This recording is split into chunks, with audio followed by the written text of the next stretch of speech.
என் வீட்டுல என் வீட்டுக்காரி இருக்கா. இதுல விளம்பரம் போட்டா இதுல பாப்பா மாத்தி மாத்தி டீ பார்த்துக்கிட்டே இருப்பா. நானும் வேலைக்கு போயிட்டு போவேன்.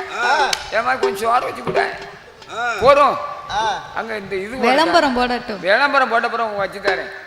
அப்படியே பாருங்க. சரி, விளம்பரம் முடிஞ்ச உடனே கொஞ்சம் போறேன். அடுத்தாப்புல ஒரு விளம்பரம் முக்கியமான கட்டம். என்ன அவசரம் வந்திருக்கே, பொறுமையா இருங்க அப்படின்பா அப்படின்னு சொல்லிக்கிட்டே இருந்தா. சரி, எனக்கு ரொம்ப சங்கடமாயி போச்சு. நான் பார்த்தேன் கோபம் கடுமையா வந்துருச்சு. நான் சொன்னேன், சரி நீ என்ன இப்படி கவனிக்காம இருக்கிறதுனால முன்னால இப்ப நாட்டுக்கு நின்று சேர்த்துருவோம். எனக்கு நான் வந்த நேரத்துக்கு தண்ணி கொடுக்க மாட்டேங்க, கஞ்சி கொடுக்க மாட்டேங்க, காப்பி கொடுக்க மாட்டேங்க.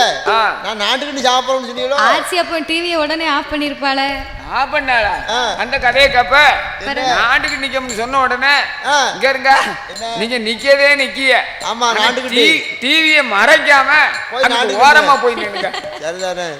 எப்படி பொம்பளை நான் கூட ஆச்சி ஓ மேல உள்ள பாசத்துல டிவி ஆஃப் பண்ணிருப்பா பொழுக்குன்னு பார்த்தேன். ஆஃப் பண்ணுவாங்க. அவ நிக்க டிவியை மறைக்காம நாட்டுக்கு நில்லுன்னு இருக்கா. அதுதான் டிவியை மறையாம நீ அங்கிட்டு ஓரமா போய் நாட்டுக்கு. ஆச்சி கிடைக்க நீ கொடுத்துலாம் வச்சிருக்கணும் தாத்தா.